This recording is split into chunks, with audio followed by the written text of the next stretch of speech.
Selamat datang kembali teman-teman Pixel Ninja di kelas Graphic Design with Affinity Designer. Pada video materi kali ini kita akan mempelajari tentang tools-tools yang terdapat pada desainer persona. Nah, teman-teman bisa lihat Tools-toolsnya sebelah kiri ini. Kita akan coba bahas dari atas. Yang pertama ada Move Tool. yang berfungsi untuk menyeleksi, memindahkan, memutar, mengubah ukuran, dan properti objek. Teman-teman bisa lihat ketika kita tidak menyeleksi apapun, ya di sini tulisannya No Selection, dia akan muncul konteks toolbar seperti ini. Dokumen setup, ya untuk mengatur ulang dokumen kita, misalnya dimensinya mau diubah, warna, margin, dan lain sebagainya. Kemudian ada preferences, ini untuk Mengatur preferensi softwarenya. Nah, kalau misalnya kita menyeleksi sesuatu, misalnya saya buat objek, dia akan berbeda munculnya. Jadi dia menyesuaikan objek apa yang terseleksi. Di sini ellipse ya yang terseleksi. Kemudian ada fill-nya atau warna isinya. Kemudian ada stroke atau warna garisnya. Ya, ini mungkin nggak kelihatan karena sangat tipis. Coba saya ubah di sini ya. Ini untuk properti dari garisnya atau stroke-nya. Kemudian di bawahnya ada artboard tool. Ya, ini sudah pernah kita bahas di video awal-awal. Ini untuk membuat artboard. Misalnya kita buat seperti ini. Ya, dia akan membuat artboard. Saya undo. Ini saya hapus saja lingkarannya. Kemudian kita lanjut ke node tool ya. Ini saya akan buat suatu curve terlebih dahulu menggunakan pen tool. Nah, kita pakai node tool ini untuk mengatur not atau titik-titik pada curve seperti ini. Jadi di suatu curve, node-nya bisa kita atur lewat node tool. Dan kalau misalnya kita buat shape geometrik seperti lingkaran ini, Keterangannya di sini ellipse. Kita tidak bisa menggunakan node tool ini. Nah, kalau mau dia bisa dipakai node tool, maka dia harus di convert to curve. Ya, diubah jadi curve dulu, baru dia mau aktif node tool-nya. Nah, di sini bisa teman-teman lihat ya, seperti itu. Nah, untuk node tool ini, misalnya kita ingin mengubah yang ada di sini kan awalnya bersudut ya. Kalau kita ingin mengubah manual, misalnya dibuat kelengkungan di sini, kita tinggal seleksi aja garisnya, klik kemudian di drag. Dia akan muncul garis handle. Ini untuk mengatur-ngatur kelengkungannya. Nah, kemudian kalau ingin membuat node baru ya, atau titik baru, kita bisa klik saja garisnya gitu. Jadi kalau cuma menggeser, kita klik langsung digeser. Tapi kalau kita ingin buat titik baru atau node baru, tinggal klik garisnya tapi jangan langsung digeser. jadi dipisah antara klik dan gesernya. Nah, ini akan buat node baru. Kalau ingin menghapusnya, kita bisa klik delete atau backspace. Seperti itu untuk cara manual kita mengatur node-nya. Kemudian kita bisa menyeleksi node-node-nya ini baik secara satu-satu atau langsung banyak sekaligus. Misalnya saya ingin menyeleksi 3 gitu ya. Kita bisa menggunakan cara seperti ini, di drag ya selection-nya. Atau kita bisa gunakan tombol shift ya, sambil diklik shift. Misalnya sama yang ini. Nah, seperti ini. Kemudian di sebelah atasnya ini seperti tadi ya, ini nama toolnya, node tool, ini fill-nya abu-abu, stroke-nya biru muda, ya pokoknya ini sama ya seperti yang tadi ya sebelumnya. Kemudian di sini ada fitur convert ya, ada 3, convert to sharp. Misalnya kita sudah punya node yang berbentuk round ya atau melengkung, tidak tajam sudutnya, karena seperti ini. kita ingin mengubahnya jadi tajam, kita bisa klik, diseleksi node-nya, kemudian kita convert to sharp. Nah, dia akan berubah seperti ini. Ini saya kembalikan. Kemudian bisa juga diubah menjadi convert to smooth. Ya, contohnya misalnya yang ini, kita convert to smooth, dia akan menghaluskan otomatis ya, sendiri. Kemudian kalau kita klik yang convert to smart, dia juga akan membuat curve-nya itu lebih flow gitu. Seperti ini.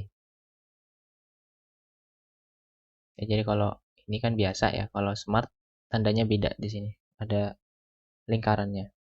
Seperti itu. Kemudian di sini ada action, ya ada break curve atau memecah curve-nya. Ini kan curve tertutup ya. Kita bisa pecah agar menjadi curve terbuka. Kita klik node-nya, misalnya yang ini. Kita break. Nah, dia akan menjadi dua node terpisah. Coba kita geser. Nah, seperti ini. Dia akan menjadi curve yang terbuka atau open curve.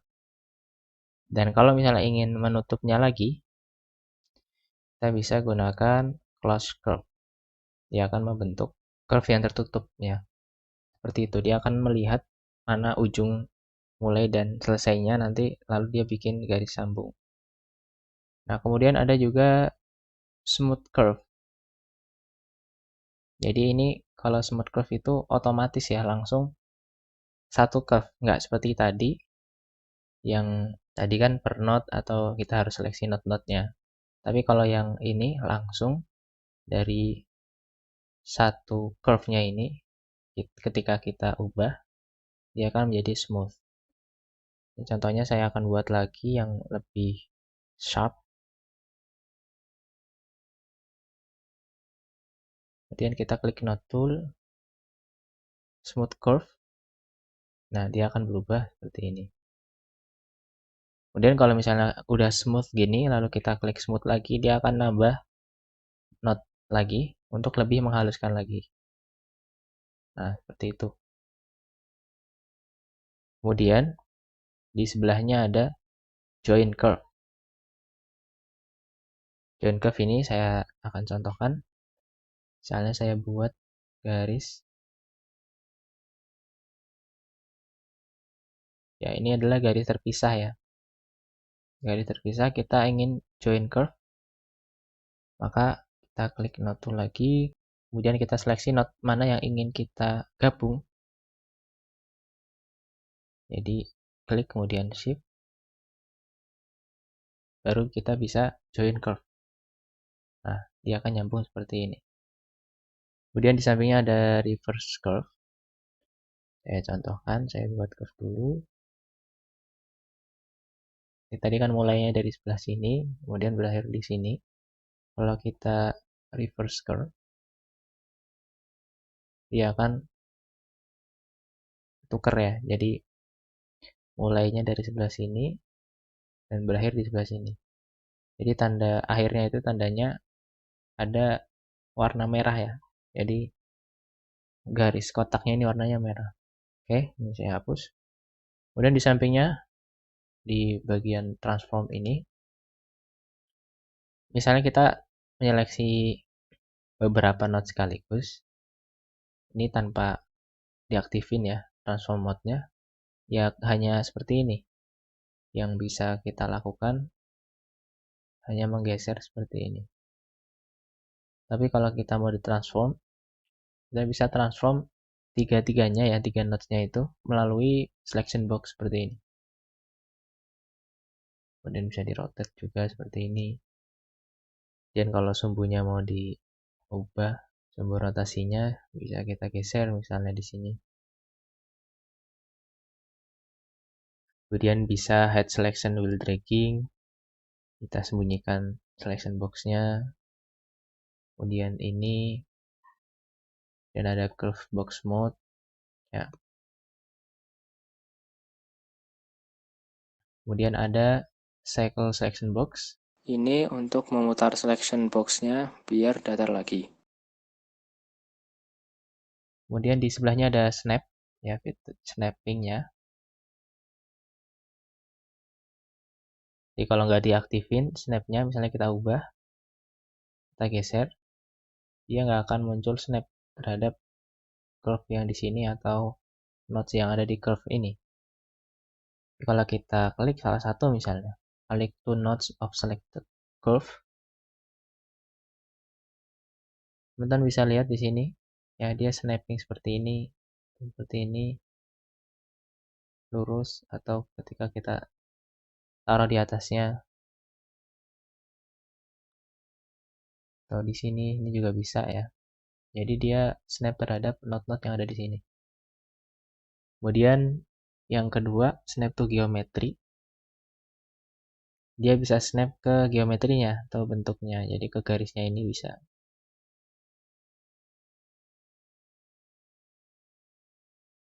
Ya, ada garis kuning yang muncul itu sebagai tanda snapnya.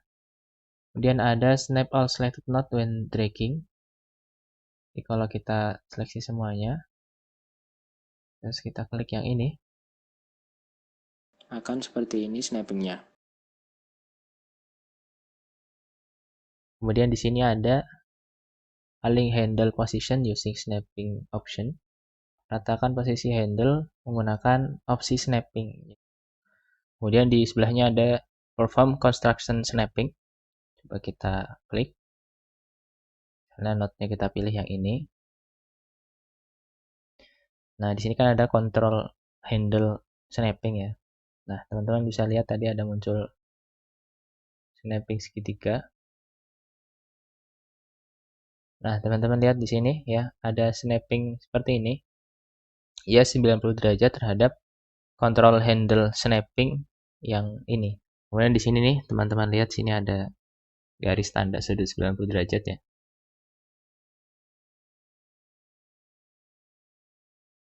Kemudian di sebelahnya ada show orientation. Nah, ini arah dari pergerakan node-nya. Jadi kalau misalnya kita buat lagi. Nah, seperti ini.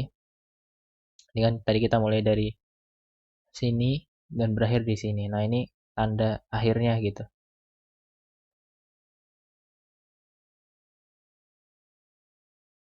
Nah, di sini tandanya berakhir di sini. Oke, itu untuk node tool.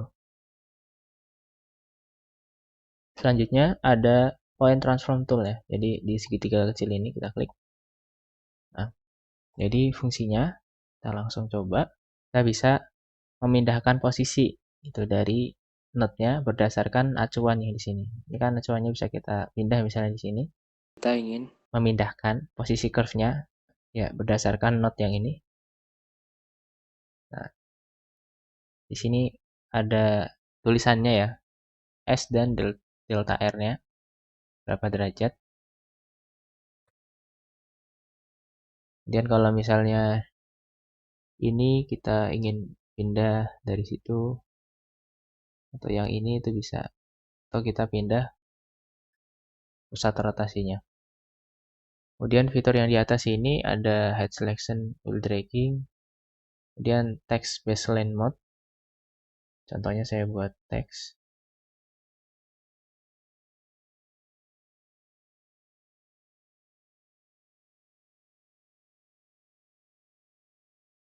Seperti ini, dia berdasarkan baseline. Kalau nggak diaktifin, nah dia terhadap node-node-nya. kemudian ada snap to geometry of selected curve. Jadi ininya bisa kita snap ya. Pusat transformnya bisa kita snap ke sini, ke garis-garisnya.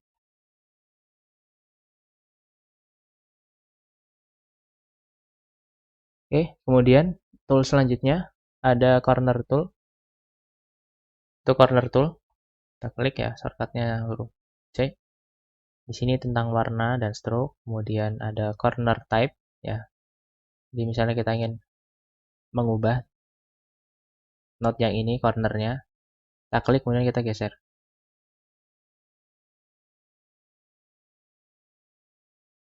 Atau kalau mau diubah tipe cornernya bisa misalnya yang ini atau yang ini atau yang ini ya. Jadi bisa kita ubah. Kalau misalnya mau langsung beberapa not juga bisa. Kita tinggal seleksi aja. Lalu kita tarik. Nah, seperti itu. Kemudian di sini ada back appearance atau kita mengubah kelengkungannya atau cornernya itu jadi curve ya. Jadi kalau belum di back appearance kan seperti ini. Tapi kalau sudah di back, ya udah nggak bisa digituin lagi. Sudah beda. Di sini udah menjadi curve. Jadi bukan mode corner lagi. Kita juga nggak bisa ngedit dari sini, tapi harus dari node tool. Nah, seperti itu untuk corner tool. Kemudian kita lanjut ke tool selanjutnya. Saya sudah buat objek terlebih dahulu tadi, contour tool. Nah, ketika kita geser, bentar ini biar kelihatan outline-nya atau stroke-nya kita ganti. Misalnya jadi biru seperti ini. Jadi kalau kita geser, dia akan seperti ini. Ini untuk tipe round. Kalau misalnya meter, dia akan lancip seperti ini. Atau yang ini, bevel. Kemudian di sini ada counter fill. Bisa seperti ini. Di tengahnya bolong atau auto close tutup. Atau yang ini juga tutup. Nah, ini tadi masih bisa diubah-ubah ya. Sama seperti di corner tool sebelumnya. Jadi kalau kita back appearance, dia akan jadi curve. Jadi curve baru. Misalnya kayak gini, kemudian kita back. Nah, kita tidak bisa menggeser lagi berdasarkan yang tadi. Tapi berdasarkan bentuk yang baru seperti ini. Kemudian ini ada contour cap-nya. Jadi misalnya saya buat lagi dulu. Kemudian contour tool. Kita geser. Ini. Nah, ini contour cap-nya. Kemudian kita bahas pen tool. Sini seperti biasa ada fill, stroke, kemudian propertinya. Kemudian modenya di sini ada pen mode misalnya. Saya klik. Ya, jadi kalau cuma klik garisnya tajam seperti ini. Nah, kenapa ada biru tuanya? Karena saya use fill ya. Saya matikan dulu. Nah, kemudian kalau misalnya kita klik sambil di drag, digeser, dia akan bisa menghasilkan garis lengkung seperti ini. Nah, kalau garis lengkung seperti ini, ketika kita buat lagi, dia akan terpengaruh dengan yang sebelumnya. Jadi kalau mau, dia nggak terpengaruh dengan lengkungan sebelumnya, kita klik satu kali di sini, baru kita lanjut. Dia tidak akan terpengaruh dari kelengkungan garis sebelumnya. Kemudian untuk mengakhiri curve-nya, kita bisa klik 2 kali.